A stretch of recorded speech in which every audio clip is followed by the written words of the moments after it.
சீர்படுத்தவும் ஆண்டவரே சரிப்படுத்தவும் நீர் ஏற்படுத்தின இந்த நாளுக்காக உமக்கு ஸ்தோத்திரம். ஆம் கர்த்தாவே, நீர் ஜீவனுள்ள தேவன் என்றும் உம்மிடத்திலே பலன் உண்டு என்று நாங்கள் வந்திருக்கிறோம். ஆம் கர்த்தாவே, நிச்சயமாக எங்களுக்கு பதில் அளிக்கத்தக்கதாக இந்த பூமியிலே ஒருவர் இருப்பாரானால் அது நீர் மாத்திரம் என்று நாங்கள் அறிந்திருக்கிறோம். அதனாலே உம்மை நம்பி வந்த ஜனங்களை நீர் அறிந்த தேவனாயிருக்கிறீர். கேளுங்கள் கொடுக்கப்படும், தட்டுங்கள் திறக்கப்படும் என்று சொன்ன தேவன். நீர் பொய்யுரையாத தேவன், வாக்கு மாறாத தேவன். அதனாலே நிச்சயமாய் அந்த நம்பிக்கையோடு நாங்கள் வந்திருக்கிறோம். நிச்சயமாய் திறக்க போற வார்த்தை ஆசீர்வதியும். அந்த வார்த்தையிலே நீர் மகிமைப்படும். அந்த வார்த்தையை கொண்டு எங்களோடு நீர் இடைப்படும். வந்த ஒவ்வொரு பிள்ளைகளையும் ஆசீர்வதியும். யாவையும் உம்முடைய கரத்தில் ஒப்பு கொடுக்கிறோம். மீதியாய் நடக்க போற யாவிலும் உம்முடைய பரிசுத்த நாமம் மகிமைப்படட்டும். மீதியாய் நடக்கிற ஆண்டவரே அந்த மதிய போசனத்திலும் எந்த தீமையும் அணுகாத வண்ணம் அதை நீர் ஆசீர்வதித்து வழி நடத்தும். முதலாவது எங்களுடைய ஆவிக்குரிய ஆகாரத்தை நீர் கொடுத்து அதற்கூடாக நாங்கள் பிழைக்கவும் ஆண்டவரே அதுக்கு பிற்பாடு நாங்கள் அதை புசிக்கும் போது அதை நீர் ஆசீர்வதித்து வழி நடத்தும். இந்த வேளை உம்முடைய கரத்தில் ஒப்பு கொடுக்கிறோம். யாவையும் ஆசீர்வதியும் வழி நடத்தும். யாவையும் உம்முடைய கரத்திலே தாழ்த்தி இயேசு கிறிஸ்துவின் நாமத்தில் கேட்கிறோம். ஆமென், ஆமென். நாங்கள் நின்ற வண்ணமாகவே சங்கீதத்துக்கு எங்களுடைய புத்தகத்தை நாங்கள் திருப்புவோம். 50வது சங்கீதம். நாங்கள் 2 வார்த்தைகள் இருக்கிறது. ஆதியாகமம் 28 இருக்கிறது. நாங்கள் அதுக்கு முன்பாக நாங்கள் 50வது சங்கீதத்துக்கு நாங்கள் திருப்புவோம்.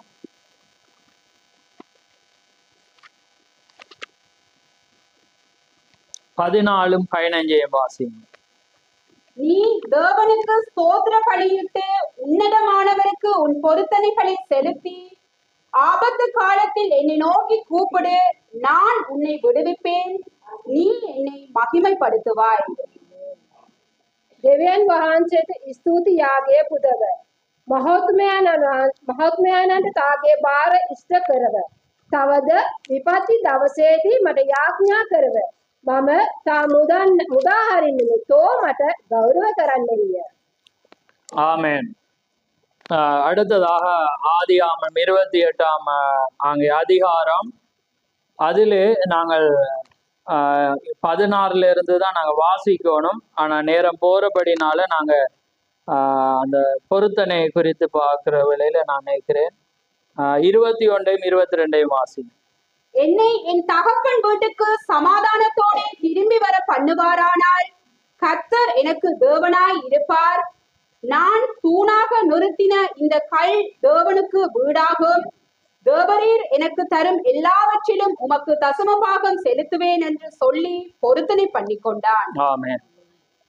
මාර්ගයේ මා ආරක්ෂා කොට මට කන්ට භෝජනයද අදින්ට වස්ත්‍ර දෙනසේක් නම් ස්වාමින් වහන්සේ මාගේ දෙවියන් වහන්සේ වනසේක.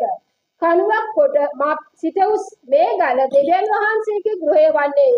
ඔබ වහන්සේ මට දෙන සියල්ලෙන්ම 10න් කොටසක් සැබවින්ම ඔබට දෙන්නෙමි කීවේය. ஆமென், ஆமென். யாவரும் அமர்ந்திருங்கள்.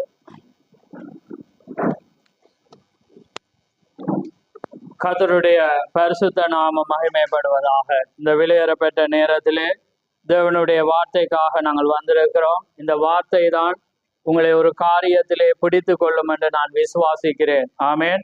இங்கே சங்கீதக்காரன் சொன்னது போல் ஆபத்து காலத்திலே உன் தேவனாகிய கர்த்தருக்கு பொருத்தனை செலுத்தி என்ன செய்யட்டாமா, உன் தேவனாகிய உன்னதமானவருக்கு உன் பொருத்தனை செலுத்தி ஆபத்து காலத்திலே என்னை நோக்கி கூப்பிடு, நான் உன்னை விடுவிப்பேன், நீ என்னை மகிமைப்படுத்துவாய். அதே போல அங்கே யாக்கோபும் நீர் என்னை ஆசீர்வதித்து என்னை பாதுகாத்து எனக்கு விடுதலை கொடுத்து நான் போற இடமெல்லாம் நீர் என்னோடு கூட இருந்தா நான் உமக்கு பொருத்தனை செய்வேன் என்று அவன் என்ன செய்தான், வேண்டிக் கொண்டான். அப்ப பாருங்க, இந்த உவாசம், ஜனங்கள் உவாசம் இருந்தார்கள், பொருத்தனை பண்ணினார்கள், அதற்கூடாக அவர்கள் பெற்றுக்கொண்டார்கள் என்பதை நாங்கள் அறிந்திருக்கிறோம். இந்த வார்த்தையை நான் ஏற்கனவே வேறொரு கோணத்திலே நான் எடுத்திருக்கிறேன். அங்கே சௌரி கொரோனா நேரம் சௌரியுடைய வீட்டிலே அவரோடு கூட இருந்த சௌரி பாபா நகோமியுடைய வீட்டிலே அங்கே ஒரு சௌரி இருந்து அவர் மரித்து போனார் கொரோனா நேரத்திலே. அதனாலே அவரை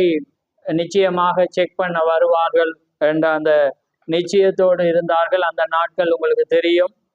தனிமைப்படுத்துவார்கள் அப்படி. ஆனால் அவர் எனக்கு தொலைபேசி அன்றைக்கு வாக்குத்தத்த ஆராதனையிலே இந்த வார்த்தை தான் இருந்தது. அப்போது அவர் இந்த வார்த்தையை வச்சு, ஆண்டவரே இவர்கள் வராமல் இருப்பார்களானால் நிச்சயமாக நான் உமக்கு ஒரு பொருத்தனை பண்ணி செய்வேன் என்று அவர் வாக்கு கொடுத்திருந்தார்.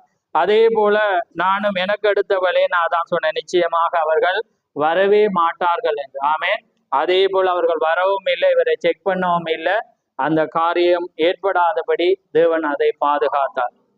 அப்ப பாருங்க, நாம தேவனுக்குள்ளாக நாங்கள் ஒரு பொருத்தனை பண்ணி நடக்கும்போது தேவன் எப்படிப்பட்ட காரியத்தை அவர் செய்ய அவர் ஜீவனுள்ள தேவனாயிரு. அவருக்கு தேவையில்லை, ஆனால் நாங்கள் அவருக்கு செய்வோமா செய்ய மாட்டோம் என்பதை அவர் பார்க்கிற தேவனாயிருக்கிறார். ஏனென்றால் நீங்க ஜனங்களை பார்க்கிற வேளையில அங்கே யோனாவுடைய நாட்களா இருக்கலாம், தாவீதினுடைய நாட்களோ அல்லது வேதாமத்தில் அநேக இடங்கள்ல பாத்தீங்கன்னா ஜனங்கள் என்ன செய்யறாங்க, வாசிக்கிறாங்க. அதுக்கு பிற்பாடு என்ன செய்யறாங்க, பொருத்தனைகளை பண்ணி அவங்க என்ன செய்யறாங்க, நிறைவேற்றுறதையும் நாங்க பார்க்கிறோம். அதே போல நிச்சயமாக, ஏன்னா நாங்க மனிதர்களா இருக்கிறபடினால எங்களுக்கு தேவைகள் உண்டு என்பதை தேவன் அறிந்திருக்கிறார்.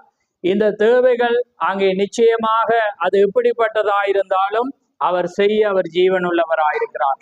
ஆமென். அதே போல இன்றைக்கு இந்த அருமையான அந்த சௌரி அங்கே வந்திருக்கிறார். நிச்சயமாக அது ஒரு அதிசயம். ஏனென்றால் தேவன் நிச்சயமாக வந்து தம்மை நோக்கி கூப்பிடுகிறவர்களை அவர் கவனிக்கிற தேவன் ஆயிருக்கிறார். பாருங்க, இந்த சூழல்கள்ல பார்க்கிற வேளையில கணவர் அங்கே ஒன்றுமே இல்லாமல் இருக்கிறார்கள். இப்படிப்பட்ட நேரத்தில் எத்தனை கோள்கள் வரும், அங்கே வீட்டுக்கு வருவார்கள். ஒருவேளை என்ன நடக்குது, வைத்தியரங்களை அழைப்பாரோ என்ற கட்டமெல்லாம் இருக்கு. ஆனா இன்றைக்கு இதுல இருக்கிற அனைவரும் அதை சிந்திச்சு கொள்ளும். இப்படி வந்தா நீங்க அதை ஜதார்த்தம் என்று அங்க நாங்க என்ன செய்வோம் நிப்போம். ஆனா அது ஆபத்து. ஏண்டா வைத்தியர் வந்து கைவிட்டுட்டான். வைத்தியர் வந்து 48 மணித்தியாலம் கொடுத்திருக்கிறாங்க. அதுக்கு பிற்பாடு செயற்கையான அந்த சுவாசத்தை அவங்க எடுப்பாங்க. அதுக்குள்ளாக அங்கே தேவன் கிரியை செய்ய வேண்டும். ஆமென். நிச்சயமாய் அவர் செய்வார். ஆமென். ஏனென்றால் அங்கே அந்த தேவன் அங்கே ஜீவன் உள்ள தேவனுக்காக நிற்கும் போது இப்படியாக அங்கே ஒரு ஜனம் இருப்பதை குறித்து நான் வியப்படைகிறேன். அதான் திக சொல்றேன். இன்னைக்கு நான் அந்த கட்டிங்க வாசிச்சேன், ஜூபிலி என்ற செய்தியில திக சொல்றேன். அங்கே சீரியா தேசத்தில் அநேக குஷ்டரோகிகள் வந்து அங்கே எலிசாவிடத்துல வந்தார்களாம். ஆனா 1000 குஷ்டரோகிகள் சுகமாயில்லையா. ஆனா நாகமான் மட்டும்தான் சுகமான.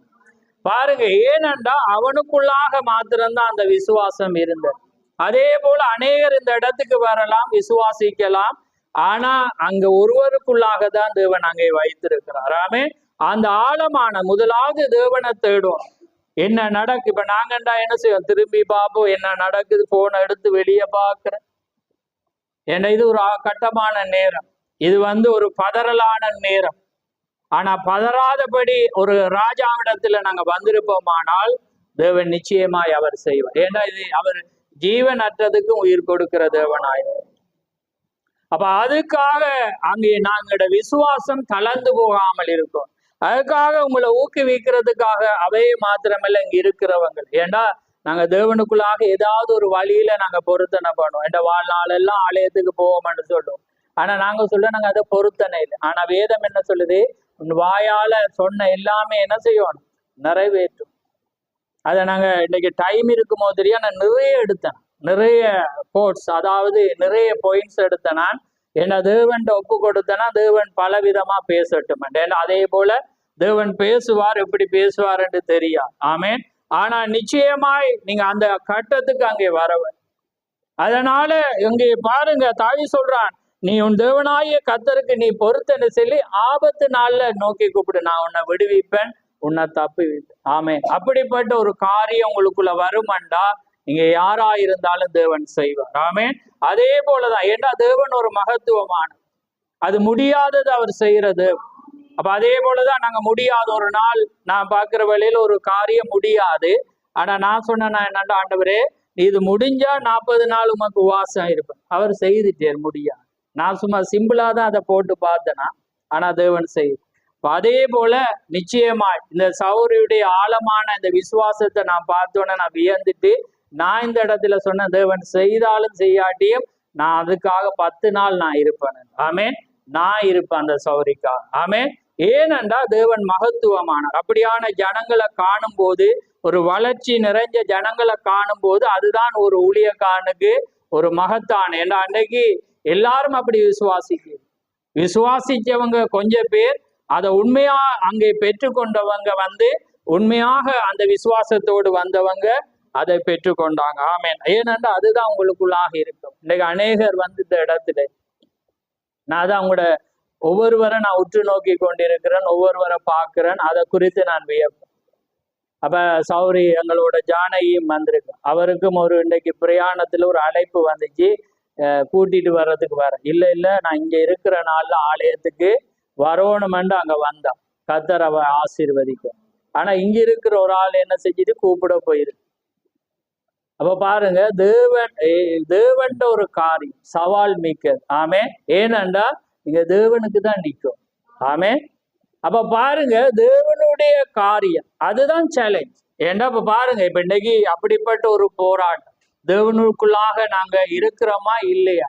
பாருங்க, இன்னைக்கு உலகம் தேவனண்டு ஒரு காரியம் வருது, உலகம் என்றது ஒன்று வருது. இப்ப நாங்க எங்கால சாயிரம் என்றதுதான் இன்றைக்கு காரியம். பாருங்க, இன்றைக்கு நாங்க பலப்பட வேண்டிய நேரம், அப்படியான தேவைகள் உண்டு காரியம்.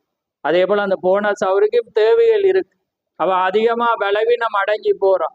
நான் சொல்லியிருந்தேன்னா உங்களோட இடத்துல அந்த இடத்தை விட்டு வேலையை விட்டு நீங்க நிற்கும். ஏன்னா அந்த இடம் அவர் கோட்டைக்குள்ள அவ இருக்கிறோம்.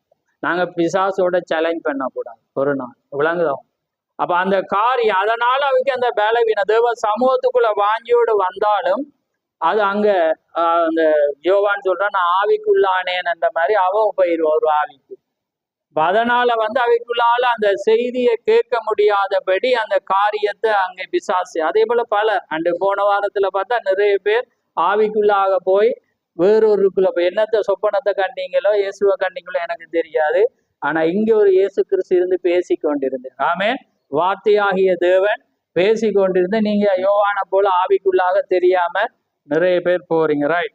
நாங்க செய்திக்கு போவோம். பாருங்க, அப்ப தேவனுக்குள்ளாக ஒரு காரியத்துக்குள்ளாக நீங்க உண்மையா தேவனுக்கு பொருத்தின பண்ணினா நிச்சயமா அவர் செய்வார்.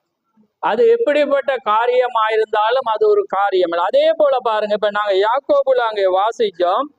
அங்கே அவன் என்ன சொல்றான் வாசிங்க, அது திரும்ப வாசிங்க 16 இருந்து. எல்லா தீமைக்கும் இல்ல யாக்கோபு ஆதியாகமம் 28:16. யாக்கோபு நித்திரை தெளிந்து விழித்த போது, மெய்யாகவே கர்த்தர் இந்த ஸ்தலத்திலே இருக்கிறார், இதை நான் அறியாதிருந்தேன் என்றான். அவன் பயந்து, இந்த ஸ்தலம் எவ்வளவு பயங்கரமாய் இருக்கிறது, இது தேவனுடைய வீடே அல்லாமல் வேறல்ல, இது வானத்தின் வாசல் என்றான். அதிகாலையிலே யாக்கோபு எழுந்து தன் தலையின்கீழ் வைத்திருந்த கல்லை எடுத்து அதை தூணாக நிறுத்தி அதன் மேல் எண்ணெய் வார்த்து அந்த ஸ்தலத்துக்கு பெத்தேல் என்று பெயரிட்டான். அதற்கு முன்னே அவ்வூருக்கு லோஸ் என்னும் பெயர் இருந்தது. அப்பொழுது யாக்கோபு, தேவன் என்னோட இருந்து நான் போகிற இந்த வழியிலே என்னை காப்பாற்றி உண்ண ஆகாரமும் உடுக்க வஸ்திரமும் எனக்கு தந்து என்னை என் தகப்பன் வீட்டுக்கு சமாதானத்தோட திரும்பி வர பண்ணுவாரானால் கர்த்தர் எனக்கு தேவனாய் இருப்பார். நான் தூணாக நிறுத்தின இந்த கல் தேவனுக்கு வீடாகும். தேவரீர் எனக்கு தரும் எல்லாவற்றிலும் உமக்கு தசமமாக செலுத்துவேன் என்று சொல்லி பொருத்தனை பண்ணிக்கொண்டார். ஆமென். பாருங்க, என் தகப்பன் வீட்டுக்கு சமாதானத்தோடு திரும்ப பண்ணுவாரானால் கர்த்தர் எனக்கு தேவனாய் இருப்பார். நான் தூணாக நிறுத்தின இந்த கல் தேவனுக்கு வீடாகும். பாருங்க, அவன் என்ன செய்யறான்னா ஒரு தரிசனம் காண்றான். அங்கே சொப்பனம் காணும் போது அது என்ன, தேவ தூதர்கள் மேலே இறங்கிறதும் ஏறுறதுமாக இருக்கிறது அவன் கண்டு அவன் சொல்றான், இது பயங்கரமான அந்த இடம், அதனால இது ஒரு மகத்துவமான இடம் என்று அவன் சொல்லி அவன் என்ன செய்யறான், அதுக்கு பெத்தேல் என்று வீடு அங்கே பெயர் வைக்கிறான். பெத்தேல் என்ற என்ன, அப்பத்தின் வீடு. அப்ப பாருங்க, அவன் என்ன செய்யறான், அந்த இடத்துக்கு அவன் சொல்றான், இத நீர் மீண்டுமாக எனக்கு இதை செய்தா இந்த இடத்துல நான் நிறுத்தின இடத்துல நான் என்ன செய்ய, இந்த கல்லை நான் நிறுத்தின இந்த கல்லை உமக்கேன ஒரு ஆலயத்தை நான் என்ன செய்வேன், பலிபீடத்தை நான் கட்டுவேன் என்றான் தேவன். நிச்சயமாய் அவர் என்ன செய்தார், அதை செய்தார். பாருங்க, அவன் சொன்ன காரியத்தை நீங்க மீண்டும் 30 பாருங்க. நிறைய பொயின்ஸை தான் தருவான், ஒரு செய்தி போகாம. 30ல பாருங்க, அவர் தேவனும் பாருங்க எதை ஞாபகம் படுத்தி அவர் பேசுறாரு.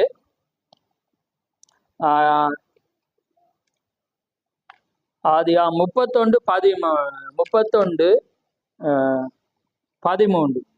வாசிங்க. நீ தூணுக்கு அபிஷேகம் செய்த எனக்கு ஒரு பொருத்தனை பண்ணின பெத்தேலிலே உனக்கு தரிசனமான தேவன் நானே. ஆமென். பாருங்க, நீ தூணுக்கு அபிஷேகம் செய்து எனக்கு பொருத்தனை பண்ணின பெத்தேலிலே உனக்கு தரிசனமான தேவன் நானே. அப்ப பாருங்க, அந்த காரியத்தை இவன் சொன்னதை தேவன் என்ன செய்யறார்? அந்த பொருத்தனையை அவர் திரும்ப அவர் நினைப்பூட்டி அதை என்ன செய்யறார்? அவனுக்கு நினைப்பூட்டி சொல்றேன், அதே தேவன் நானே. பாருங்க, அப்ப தேவன் மறந்தார். அதனாலதான் நீங்க வேதாமத்துல பொருத்தனை என்ற வசனங்களை பாருங்க. நீ பொருத்தனை பண்ணி நான் என்ன செய், அதை தாமதியாதே, அதை செய். நீ நேர்ந்து கொண்டதை நீ என்ன செய்யணும்? அங்கே செய்தி ஆகணும். அது எப்படிப்பட்ட காரியமா நிறைய வசனம் இருக்கு, நாங்க முடிஞ்சா பார்ப்போம். அப்ப பாருங்க, எப்படிப்பட்டதா இருந்தாலும் நீ என்ன செய்யணும்? அதை செய்யணும். அப்ப பாருங்க, அதே காரியத்தை அவன் என்ன செய்தான்? அப்படியே அவன் செய்யும். ஏனென்றால் அதே தேவன் பாருங்க, அவர் சொன்னதை அவருக்கு தேவையில்லை. யாக்கோபு என்ன சொல்றான்? நீர் அப்பதான் எனக்கு தேவனா இருப்பீர. அப்ப அவர் என்ன சொல்லி இருக்கலாம்? நீ போனா உனக்கு செய்துதான் காட்டணும் இல்லைன்னு அவர் சொல்லியிருக்க. ஏன்னா அவன் சேலஞ்ச் எதை வைக்கிறான் பாருங்க. அப்ப அவன் அந்த வசனத்தை வாசிங்க, 28ல 21 வாசிங்க. என்னை என் தகப்பன் வீட்டுக்கு சமாதானத்தோடு திரும்பி வர பண்ணுவாரானால் கர்த்தர் எனக்கு தேவனாய் இருப்பார். நான் தூணாக நிறுத்தி. ஆமென். பாருங்க, என் தகப்பன் வீட்டுக்கு என்ன சமாதானத்தோட திரும்ப பண்ணுவாரானால் கர்த்தர் எனக்கு தேவனாயிருப்பார். ஆனா யாக்கோபை பாத்தீங்கன்னா அவன் கிருபைக்கு அடையான்.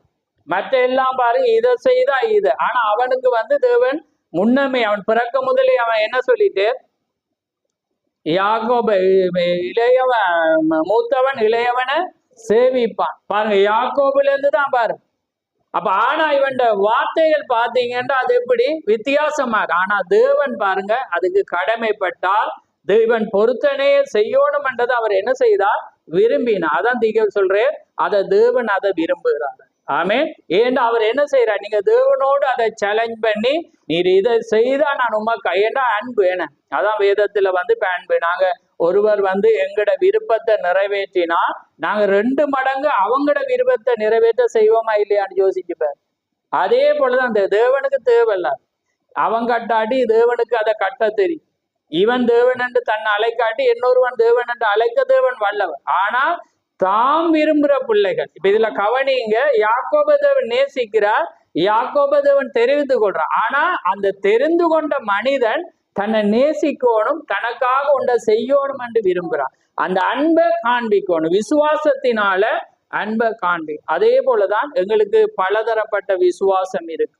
ஏன்னா நாங்க அன்றைக்கு பார்த்த விசுவாசத்தினுடைய அளவு பிரமாணங்கள். அதே போல இங்க வந்திருக்கிற ஒவ்வொருடைய விசுவாசத்தின் அளவு வித்தியாசமாயிருக்கு. அப்ப அதனாலதான் தேவன் உங்களுக்கு செய்யும் போது உங்களுக்கு ஏற்ற வண்ணமாக வேதத்துல நீங்க அதை உங்களுக்கு காட்டணும் என்று நான் விரும்பினேன். ஏன்னா பாருங்க, ஒவ்வொருவரும் ஒரே சப்பானி தான். ஆனா ஒரு சப்பானி என்ற வியாதிய தேவன் ஒவ்வொரு சீசர்கள் அவங்களோட விசுவாசத்துக்கு ஏற்ற அளவின்படி செய்யறான். இப்ப பாருங்க, நீங்க எடுங்க அப்போஸ்தலர் ஒரு எடுங்க, அப்போஸ்தலர் 3ஆம் அதிகாரத்தை எடுங்க. 3ஆம் அதிகாரத்துல 7-8 எடுங்க. வலது கையினால் அவனை பிடித்து தூக்கி விட்டான். உடனே அவனுடைய கால்களும் கரடுகளும் பலன். இல்ல அப்போஸ்தலர் 3:5 வாசிங்க. அவன் அவர்களிடத்தில் ஏதாகிலும் கிடைக்கும் என்று எண்ணி அவர்களை நோக்கி பார்த்தான். அப்பொழுது பேதுரு, வெள்ளியும் பொன்னும் என்னிடத்தில் இல்லை, என்னிடத்தில் உள்ளதை உனக்கு தருகிறேன். நசரேயனாகிய இயேசு கிறிஸ்துவின் நாமத்தினாலே நீ எழுந்து நட என்று சொல்லி வலது கையினால் அவனை பிடித்து தூக்கிவிட்டான். உடனே அவனுடைய கால்களும் கரடுகளும் பலன் கொண்டது. ஆமென். இப்ப பாருங்க, இதுல காண வேண்டிய விஷயம் என்னன்னா, அந்த வந்திருக்கிறவனுக்கு இவங்க ஜெபிச்சா சுகமாண்டு தெரியாது. ஏதோ ஒரு வழியில் அவன் என்ன செஞ்சிருக்கிறான்? அந்த இடத்துக்கு வந்திருக்கிறான். ஒருவேளை யாராவது அழைச்சி வந்திருக்கலாம், ஏன்னா அந்த இடத்துக்கு போனா பிச்சை கிடைக்கும் சாப்பாட்டுக்கண்டு வந்திருக்கலாம். அப்ப வருகிற வேளையில பேதுரும் யோவானும் வர்ற வேளையில இவன் என்ன செய்யறான்னு ஏதாவது கிடைக்குமாண்டு பார்க்கக்குள்ள அவங்க சொல்றாங்க, வெள்ளியும் பொண்ணும் எனக்கு என்னிடத்துல இல்ல, என்ன செய், உனக்கு தருகிறேன், என்னிடத்தில் உள்ளதை உனக்கு தரு, நசரேனானி இயேசு கிறிஸ்து நாமத்தினாலே நீ எழுந்து நட என்று சொல்றான். இப்ப பாருங்க, அவன் நட என்று சொல்றான், ஆனா நடக்கே. இவன் அடுத்த வசனத்தை பாருங்க என்ன செய்யறான். 7ஆம் வசனத்தை வாசிங்க. வலது கையினால் அவனை பிடித்து தூக்கி விட்டான். ஆமென். இப்ப பாருங்க, அவன் என்ன செய்யறான், எழுந்து நடந்துட்டான், நடக்கல, ஆனா வலது கையை பிடிச்சு என்ன செய்யறான், தூக்கி விட. இப்ப இப்படியே வச்சோண்டு அதுக்கு பிறகு 14க்கு வாங்க. இப்ப நான் அந்த விசுவாசத்திட காரியத்தை சொல்றேன் பாருங்க. இல்லைங்க, 14:8 இருந்து வாசிங்க.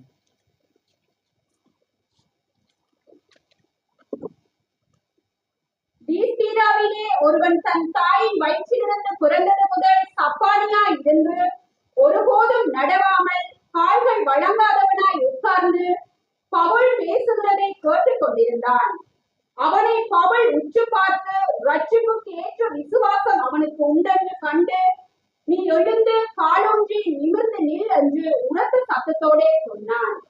உடனே அவன் குதித்தெழுந்து நடந்தான். இப்ப பாருங்க, ரெண்டும் சப்பானி. ஆனா என்ன நடக்குதுண்டா, அவன் என்ன செய்யறான்டா, செய்தியை என்ன செஞ்சிட்டு இருக்கிறான், உற்று நோக்கி கொண்டிருக்கிறான். பாருங்க, விசுவாசத்தின் அளவுகள் வருது பாருங்க. அப்ப உற்று பார்த்தோன்றுக்குள்ள பவுல் அவனை பார்த்து என்ன சொல்றான், ரட்சிப்பு கேட்ட என்ன வார்த்தையை விசுவாசிக்கிறான். அப்ப அந்த வார்த்தைக்கு அறிக்கை பண்றான், ஆமேன் என்று சொல்றான்.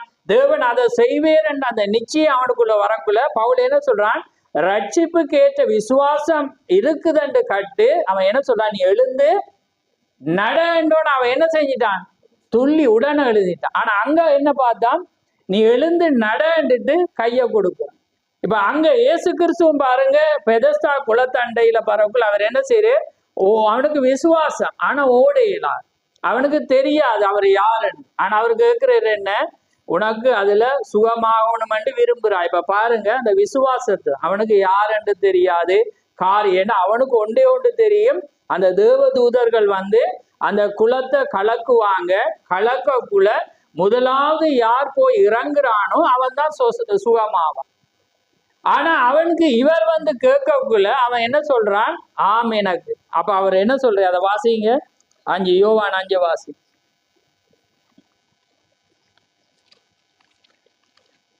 நான் இப்ப அந்த செய்திக்கு போகும் முதல் உங்களோட அந்த விசுவாசத்துல காரியம்டா, நாங்க ஒருவருக்கு ஒருவர் மாதிரிதான் நடக்கும். ரைட், அந்த 7ல இருந்து வாசிங்க, டைம் இல்லாத. அதற்கு வியாதிஸ்தன், ஆண்டவரே, தண்ணீர் கலக்கப்படும் போது என்னை குளத்தில் கொண்டு போய் விடுகிறதற்கு ஒருவரும் இல்லை, நான் போகிறதற்குள்ளே வேறொருவன் எனக்கு முந்தி இறங்கி விடுவான் என்றான். இயேசு அவனை நோக்கி, எழுந்தது, உன் படுக்கையை எடுத்துக்கொண்டு நட என்றார்.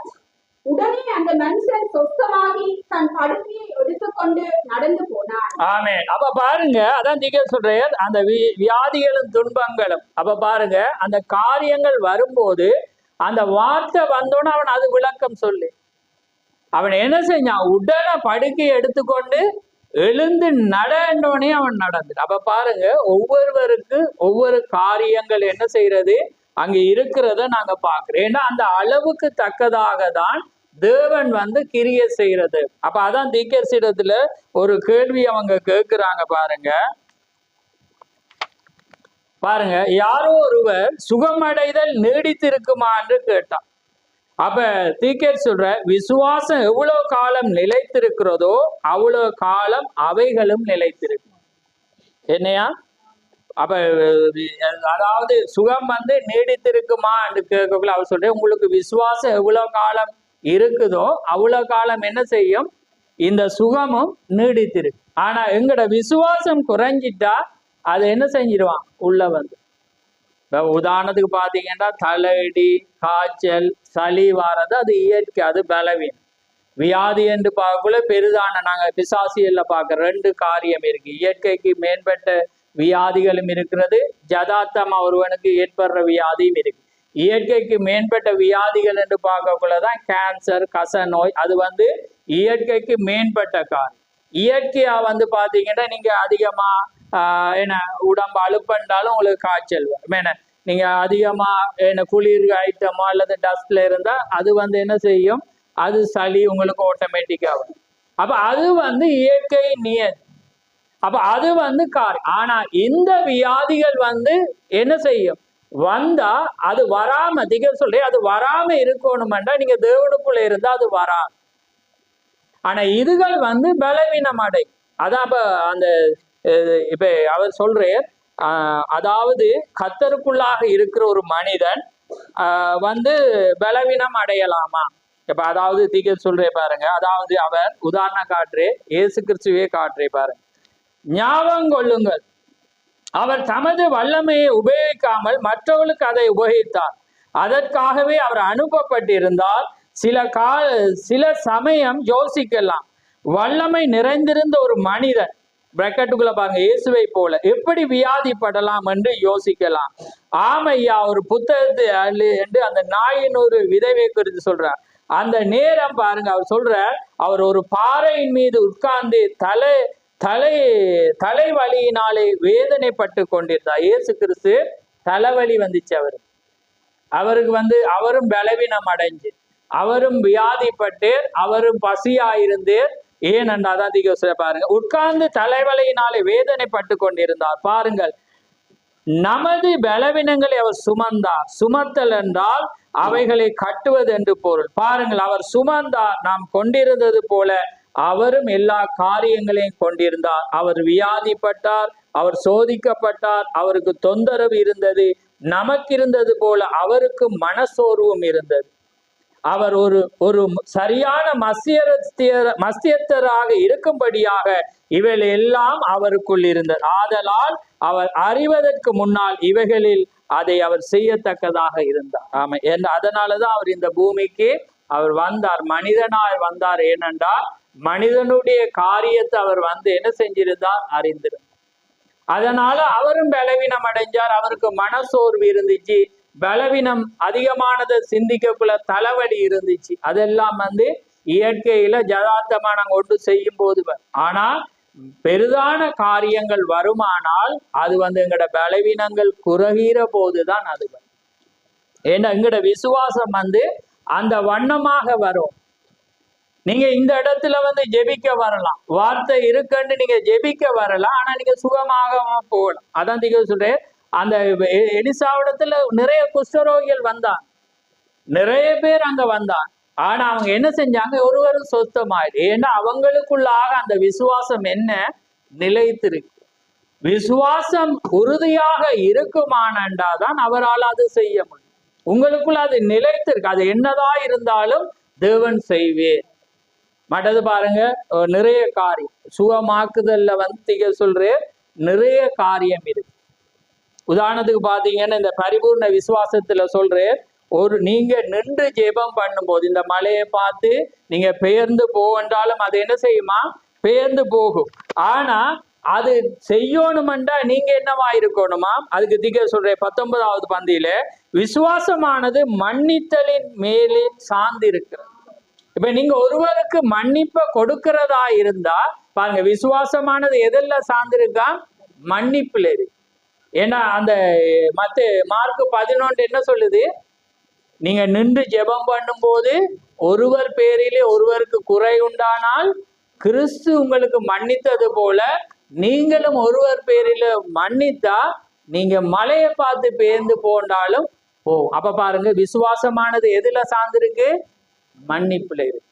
அப்ப பாருங்க, ஒவ்வொரு காரியம், அப்ப உங்களோட விசுவாசம் வந்து ஒவ்வொரு காரியத்துல இருக்கு. இப்ப சுகமாகிறதுன்றக்குள்ள எல்லாருக்கும் எல்லா விதத்திலையும் புரியுதா உங்களுக்கு, ஒவ்வொருவருக்கும் ஒவ்வொரு விதமா இருக்கு.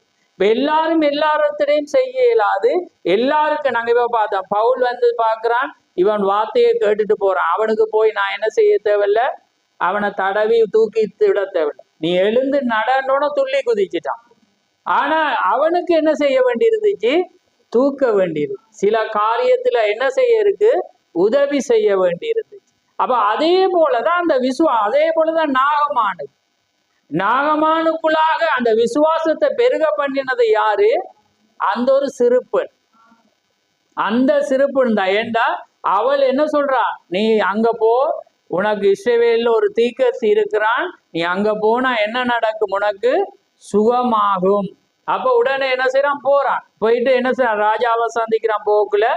இவன் போக்குல எலிசா என்ன செய்யறான், வெளியே வரையில என்ன சொல்றான், போய் யோர்தான்ல 7 தரம் போ, மூழ்கனோன்னு. இவனுக்கு என்ன வருது, கோபம் வருது. கோபம் வந்துட்டு என்ன சொல்றான், அவர் வந்து என்ன தடவி, அந்த வசனத்தை வாசிச்சா பாருங்க, தடவி எனக்கு வந்து அவர் உனக்கு சுகமாகும் என்று ஜெபிப்பார் என்று நான் நினைச்சேன். இவர் இப்படி சொல்லிட்டு தமஸ்குள்ள இதுல விட நல்ல தண்ணி இல்லையானுக்குள்ள அதுல இருக்கிற வேலைக்காரன் என்ன சொல்றான், அவ ஊழியக்காரனு காட்டி அவ என்ன சொல்றான்டா, நீ அதை செய் இதை செய்யன்னா நீ செஞ்சிருப்பி. அப்ப இவர் அதை சொல்ற, நீ செய்து பாருன்னு சொல்லக்குள்ள அவன் என்ன செய்யறான், 7 தரம் மூழ்கி எழுப்பும் போது அங்க என்ன நடக்குது, சொசமாற என்னத்தை போல ஆகுது, சிறு பிள்ளையின் மேனிய போல மாறு. பாருங்க, 7 ஒரு கால 2 தரம் இல்லை, 7 நாட்டம் எடுத்த தண்ணீர், அது சரியான சாக்கடை. அதான் இவன் அருவருப்பு அடைஞ்சு. அப்ப என்ன நடந்து, நீ போய் செய்து பார். அப்ப பாருங்க, இது உதவி.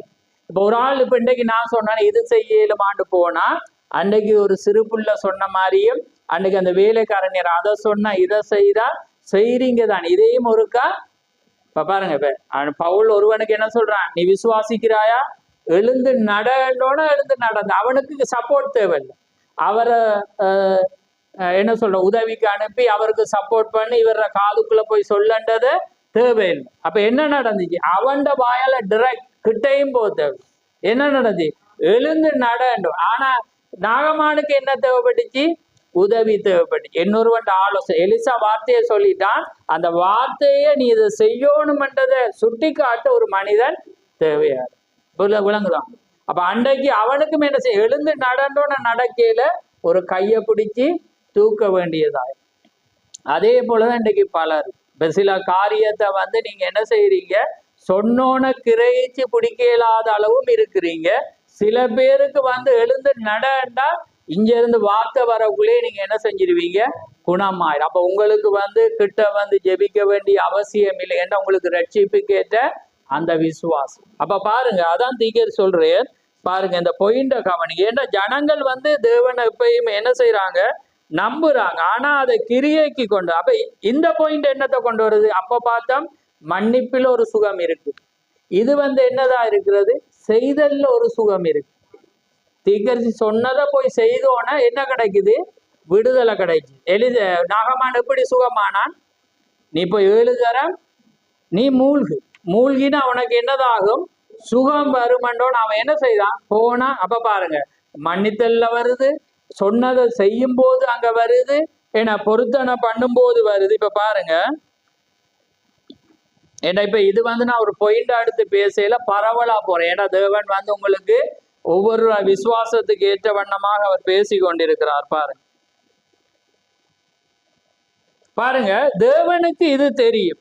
என்னை சந்தித்த கர்த்தருடைய தூதனானவர், கவனிங்க, ஜனங்கள் உன்னை நம்பும்படி நீ செய்து நீ ஜெபிக்கும் போது உத்தமமாய் இருந்தால் உன்னுடைய ஜெபத்துக்கு முன்பாக எதுவும் நிற்காது.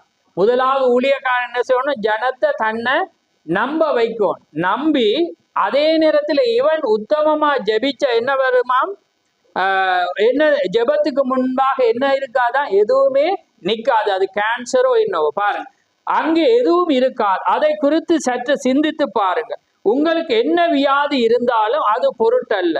நீங்கள் விசுவாசிப்பீர்கள் என்றால் ஜெபத்துக்கு முன்பாக அது நிற்காது. இப்பொழுது நீங்கள் எதை விசுவாசிக்க வேண்டும், முதலாவது தேவனிடத்தில் விசுவாசம் உள்ளவராயிருங்கள். இயேசு கிறிஸ்துவாகிய தேவனுடைய குமாரனிடத்திலும் விசுவாசம் உள்ளவளாயிருங்கள். பரிசுத்த ஆவியானவரிடத்திலும் விசுவாசமாய் கொண்டிருங்கள். தூதர்களையும் விசுவாசியுங்கள். பிறகு நான் உங்களுக்கு சத்தியத்தை கூறிக்கொண்டிருக்கிறேன் என்று நீங்கள் என்னையும் விசுவாசியுங்கள். விளங்குதான்? அப்ப சத்தியத்தை நான் பேசிக்கொண்டிருக்கிறேன் என்று நினைச்சு நீங்க என்ன செய்யுங்க, என்னையும் விசுவாசி. ஏண்டா அவங்க ஜெபிக்க போற மனிதனை விசுவாசிக்காட்டி என்ன நடக்காது, கிரியைக்கு வராது. ஏண்டா அவங்களுக்கு அறியணும், அவருக்குள்ளாக இருந்து தேவன் பேசுறார், தேவனே சுகம் அளிக்கிறவர் என்றதை விசுவாசிக்கும் போதுதான் அது நடக்கும். அப்ப அவருடைய வாயிலிருந்து வர்ற வசனம், நீ போய் அதை செய், நீ இதுல குறைவண்டா, அது அப்படியே விசுவாசி. விலங்குதான். அதுக்கு இவர் புரியாம சொல்ற காரியம் இது எப்படி, அப்ப நாகமான் அப்படித்தானே 7 தரம் மூழ்கண்டோட அவன் அதுல அப்செட் ஆயிட்டான். ஆனா பாருங்க, அங்க ஒரு சேவர்கள் ஊழியக்காரர் சொல்றாங்க, இல்ல நீ வேற எது சொன்னா செய்வாதான். அப்ப பாருங்க, அதுக்கு ஜனம் என்ன செய்யுது, சப்போர்ட். அப்படியான சப்போர்ட்டர்ஸ் வேணும் சில விசுவாசிகளுக்கு, புரியுதா அவங்களுக்கு? சில பேருக்கு அதை சொல்லணும், ஊழியக்காரர் அதை சொன்ன நீங்க செஞ்சு பாருங்க, செஞ்சு பார்த்தா அது என்ன செய்யும், சுகம். அப்ப இன்றைக்கு ஜனங்கள் என்ன செய்யற, ஊழியக்காரனை நம்புற இல்ல, என்ன நடக்கிறது சொல்றத செய்யற இல்ல, சபையில போடுற கட்டுப்பாடுகள் அவங்களோட வாழ்க்கையில ஆலோசனையை கேட்கிற இல்ல, அவங்க நாள் முழுக்க அழுது பிரியோசனம் இல்லை, ஜெபிச்சு பிரியோசனம். தேவண்ட வார்த்தையை நீங்க என்ன செய்யணும், விசுவாசிக்கும் போதுதான் அது என்ன செய்யப்படும், அது நடக்கும்.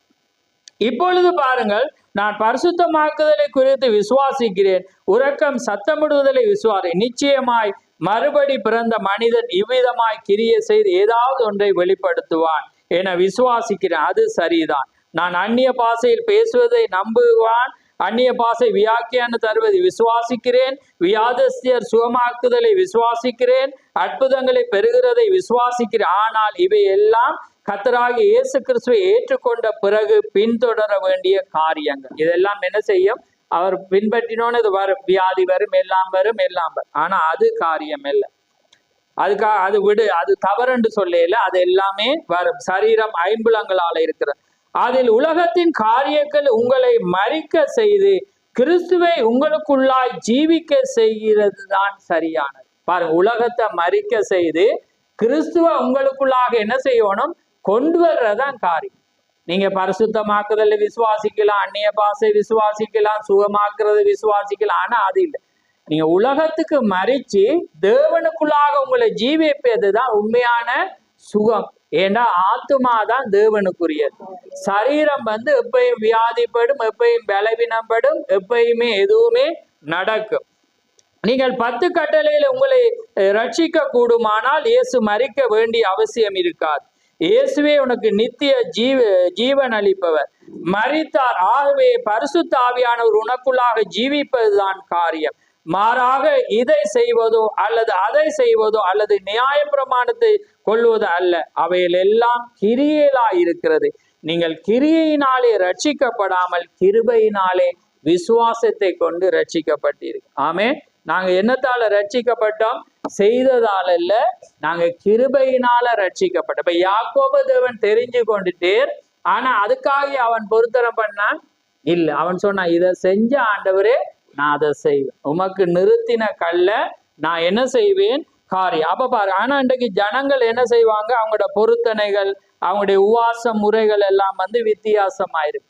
ஆனா வேதம் பொருத்தனைகளை வேதத்துல மனிதர்கள் எப்படி நிறைவேற்றினாங்கன்னு பாத்தீங்கன்னா, அது கர்த்தருக்கு முன்பாக, அவருடைய பரிசுத்தவான்களுக்கு முன்பாக, கர்த்தருடைய சமூகத்துலதான் அவங்க என்ன செஞ்சாங்க, அந்த பொருத்தனைகளை செய்தாங்க. வாசிங்க சங்கீதம் 22:25.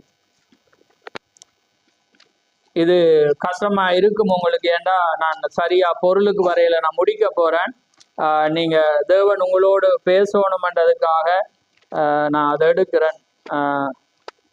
மகா சபையிலே நான் உம்மை துதிப்பேன், அவருக்கு பயப்படுகிறவர்களுக்கு முன்பாக என் பொருத்தனைகளை செலுத்துவேன். ஆமே, என்னையா மகா சபையிலே நான் உம்மை துதிப்பேன், உமக்கு பயப்படுகிறளோடு நான் என்ன செய்வேனா, என் பொருத்தனைகள். இப்ப சங்கீதம் 116:18 வாசி.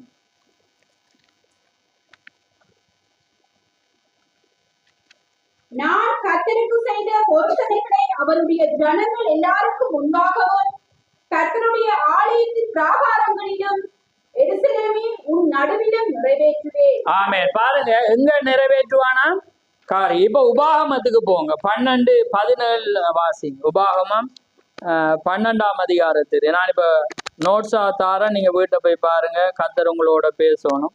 பாருங்க, உபாகமம் 12:17 வாசிங்க. உன் தானியத்திலும் உன் திராட்சை ரசத்திலும் உன் எண்ணெயிலும் தசமபாகத்தையும் உன் ஆடு மாடுகளின் தலையீற்றுகளையும் நீ நேர்ந்து கொள்ளும் உன்னுடைய சகல பொருத்தனைகளையும் உன் உற்சாக காணிக்கைகளையும் உன் கை ஏறெடுத்து படைக்கும் படைப்புகளையும் நீ உன் வாசல்களில் புசிக்க வேண்டாம். எங்க வசிக்க கூடாதான்? வீட்டுல வச்சு இந்த பொருத்தனையெல்லாம் என்ன செய்யக்கூடாது? பிள்ளைக்கு இதை செஞ்சா பிள்ளைக்கு அதை வேண்டி கொடுப்பேன், அல்லது கஷ்டப்பட்டவங்களுக்கு அதை செய்வேன் இல்லை. பொருத்தனை எல்லாம் யார் சார்பாக இருக்கணும்? கர்த்தர் சார்பாகவும் கர்த்தருடைய ஜனங்கள் சார்பாகவும். தேவண்ட பொருத்தனைகள் எப்படி செய்யப்பட்டுச்சு?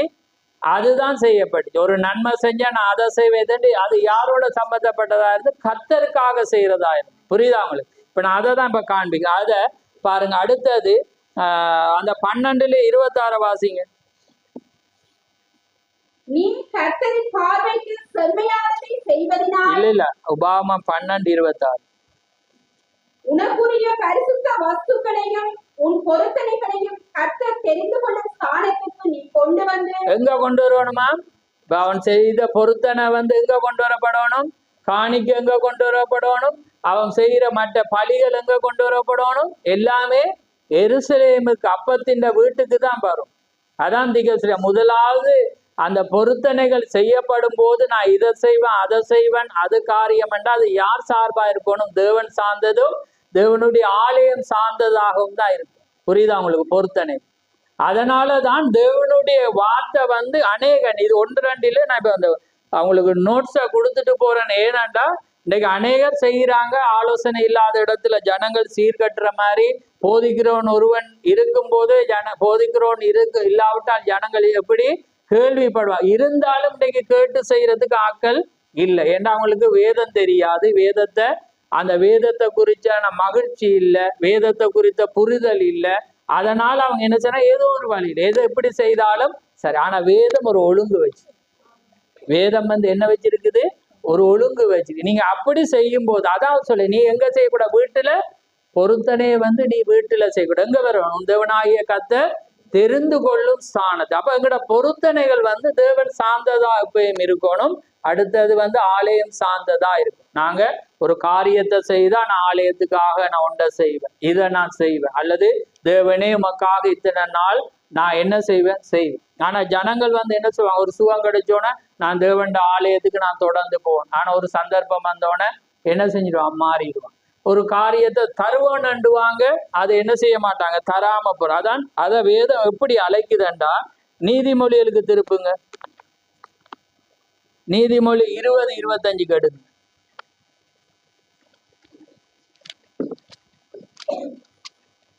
பரிசுத்தமானதை விழுங்குகிறதும் பொருத்தனை செய்த பின்பு யோசிக்கிறதும் மனுஷனுக்கு கண்ணியாய் இருக்கும். ஆமே, பாருங்க. பரிசுத்தமானதை விழுங்குறதும் யோசனை பண்ண பின் யோசிக்கிறது மனுஷனுக்கு என்னவா இருக்குமா? கண்ணியா இருக்கு. பரிசுத்தமானதுண்டா என்னண்டா அர்த்தம்டா, நீங்க ஒரு காரியத்தை கத்தருக்கண்டு சொல்லிட்டீங்கன்றா அது அவருக்குரியதா மாறி.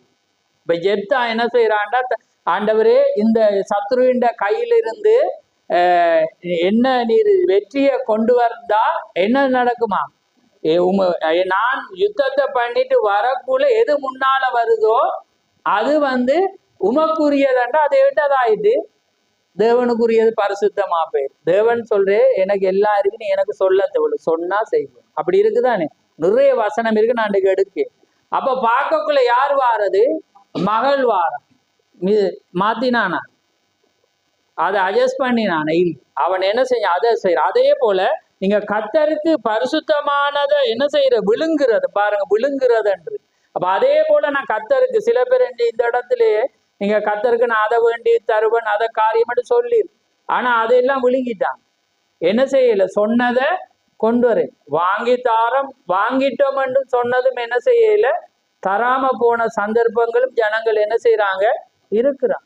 அப்ப நான் அதெல்லாம் நான் பாக்குறேன். ஏன்டா நான் உங்களை குற்றஞ்சாட்டு, நான் எப்பயும் உங்களை தான் குற்றஞ்சாட்டுவேன். ஏன்னாண்டா உங்களை நீதிக்கு வழி நடத்ததான் என்ன தேவன் வைத்திரு. இதால எனக்கு ஒரு காரியம் இல்லை. ஆனா கற்புள்ள கண்ணி. ஏன்னா தேவன்ட மனிதர்களை தேவன் நேசிக்கும் போது நேசிக்கிறவங்களுக்கு தேவன் என்ன செய்வார்? காரியங்கள் அவர் என்ன செய்வார்? பேசுவார். ஏண்டா தேவனுடைய அப்ப அது பரிசுத்தத்தை என்னதா இருக்கிறது?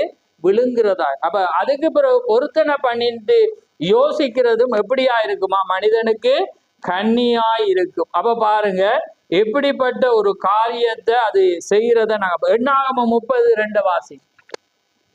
நாங்க இதோட முடிப்போம்.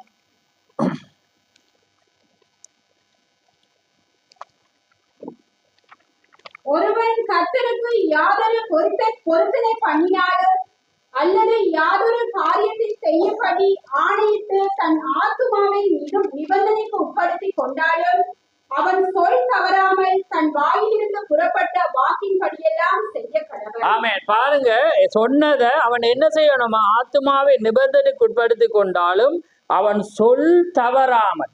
100 சொல்லி இருக்கிறான், அதை 99 வந்து அட்ஜஸ்ட் ஆகலாம். என்ன செய்யணுமா? சொல் தவறாம, அந்த சொன்னேட ஒரு பாயிண்ட் கூட என்ன செய்யக்கூடாது? மாறாமல், சொல் தவறாமல் தன் வாயிலிருந்து புறப்பட்ட எதெல்லாம் வெளியே வந்துச்சோ புறப்பட்ட வாக்கியன் படையெல்லாம் செய்ய கடவுள்.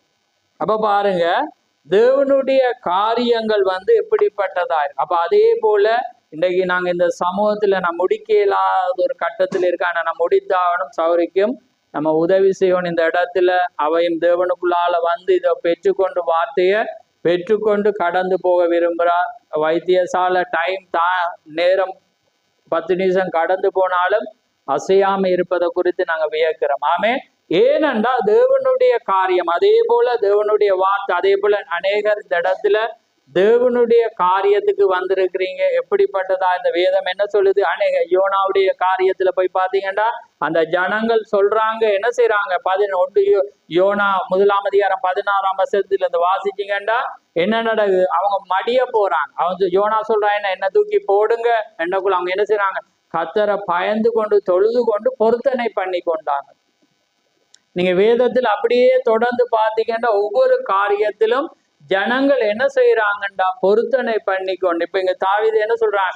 நீ உன் தேவனாகிய கர்த்தரை மகிமைப்படுத்தி பொருத்தனை பண்ணி ஆபத்து நாட்கள் என்னை நோக்கி கூப்பிட்டா நான் உன்னை என்ன விடுவிப்பேன், நான் உன்னை தப்புவிப்பேன். அப்ப பாருங்க, வேதத்துல வந்து அப்படிப்பட்ட காரியங்கள் இருக்கு. அதனால தேவன் உங்கள்கிட்ட ஒன்றை எதிர்பார்க்க அப்படி அல்ல, நீங்க அவரை நேசிக்கணும் என்று அவர் விரும்புறார். அப்ப அதனாலதான் தேவன் வந்து வியாதி ஏன் அனுப்புறாருண்டா தம்மிடத்துல பிள்ளைகளை சேர்த்து கொள்ளுகிறதுக்கா, தம்முடைய பிள்ளைகள் தமக்குள்ளாக வர வேண்டும் என்றுதான் தேவன் விரும்புகிறார். அப்ப நாங்க என்ன செஞ்சிருப்போம்? உலகத்துக்குள்ளாக நாங்க பின்வாங்கி போயிருப்போம், உலகத்துக்குள்ளாக போயிருப்போம். ஆனா தேவன் அன்பு என்ன செய்யறது? எங்களை கொண்டு வரும். அதனாலதான் நாங்க உவாசம் இருக்கு, எங்களை அர்ப்பணிக்க. தாவீது என்ன செய்யறான்? உவாசம் இருக்கிறான். உவாசம் இருக்கும் போது அது தவறி போகுது, ஆனா அவன் என்ன செய்யறான்? எழுந்து நடந்து போறான். ஏண்டா கர்த்தர் எனக்கு நன்மையானது செய்வார். அப்ப அதே போலதான் உங்களோட வாழ்க்கையிலும் என்னுடைய வாழ்க்கையில நாங்க ஒரு வேளை சிலதை கேட்கலாம், கிடைக்காம போகலாம். ஆனா தேவன் நல்லவர் ஆயிருக்கும். தேவன் இதுக்கு அப்பால் ஒரு நன்மையை வச்சிருப்பார். அந்த நன்மை வந்து நாங்க அந்த நேரம் வரக்குள்ளதான் எங்களுக்கு தெரியும். அதே போல எங்களோட வாழ்க்கையில பாடுகள் வரும், பிரச்சனைகள் வரும், நெருக்குவாங்க, எங்களை தள்ளுவாங்க. ஆனா நாங்க யோசிப்போம், அவமானப்பட்டுட்டோம்னா. ஆனா அது ஒரு ஆச்சரியமானது, செய்யக்குள்ளதான் தெரியும் இதெல்லாம் நன்மைக்கு. அதான் வேதம் என்ன சொல்லுது? ரோமர் 8 அன்றியும் அவருடைய தீர்மானத்தின்படி அழைக்கப்பட்டு அவரிடத்தில் அன்பு கூறுவர்களுக்கு சகலமும் நன்மைக்கு எதுவாக நடந்திருக்கிறது என்று அறிந்திருக்கிறோம் என்று அவன் பவுல். அப்ப பாருங்க, தேவண்ட பிள்ளைகளாயிருந்தா சகலம் நன்மைக்கு எதுவாக தேவன் செய்கிற தேவன். அதனால கர்த்தர் தாமே ஆசீர்வதிப்பாராக. தேவன் உங்களுக்கு புரிய வைப்பாராக. என்ன நான் வந்து பாயிண்ட்டுக்கு 10% கூட வரையேன். ஆமென். ஆனாலும் தேவன் விசுவாசிக்கிற நிச்சயமா தேவன் நிறைய கோர்ஸ் எடுத்து வந்த நான் நிறைய காரியம் விசுவாசத்தை குறித்து திக சொல்றேன். அதே போல உங்களுக்குள்ளாக விசுவாச அளவுகள் இருக்குது. ஜனங்களும் ஒருவரை தூக்கி விட வேண்டிய நேரத்திலும் உங்களோட விசுவாசங்கள் இருக்கணும். அதே போல நீங்க உங்களுக்கு ஒரு சுகம் கிடைக்கணும்டா இங்கிருந்து வர்ற வார்த்தைகளை நீங்க விசுவாசிக்கும். நீங்க ஒரு ஜதார்த்தமா இது ஒரு பொதுவான ஊழியக்காரன் இன்றைக்கு எங்களுக்கு பொதுவா தந்திருக்கிறேன் என்று விசுவாசிங்க, ஒரு நாளும் நீங்க இதுல இருந்து ஒரு சுகத்தையும் பெறவே இயலாது. ஆமென்.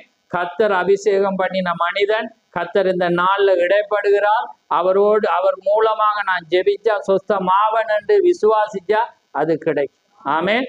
ஏனென்றால் அது நான் அல்ல, செய்ய போறவர் தேவனாயிருக்கும். இத வேறொருவன் சொன்னாலும் தேவன் செய்வார். ஏன்னா அது மனிதனுக்கும் தேவனுக்கும் சம்பந்தம். அவருக்கு தேவை வார்த்தை. ஆமென். ஏன்னா அது அப்பத்தின் வீடா இருக்கும். அதனாலதான் அந்த இடத்துல வார்த்தை இருந்துச்சு. அவன் சொல்றான், இது அப்பத்தின் வீடே அல்லாமல் வேறு வீடு அல்ல. அப்ப அதே போலதான் உங்களுக்கு தெரியும், இந்த இடத்துல தேவன் இருக்கிறாருன்னு நீங்க எப்படி கண்டுகொள்ளணும்னா வார்த்தையை வச்சு. அதாலதான் அவன் யாக்கோபு சொல்றான், இதுல ஏறி இறங்குறபடினால அது அப்பத்தின் வீடு அல்லாமல் வேற அன்றும் இல்லை, இது பயங்கரமான ஸ்தலம் அல்லவா என்று சொல்லி என்ன செய்யறான், இது பெத்தேல் என்று பேரு. ஆமே.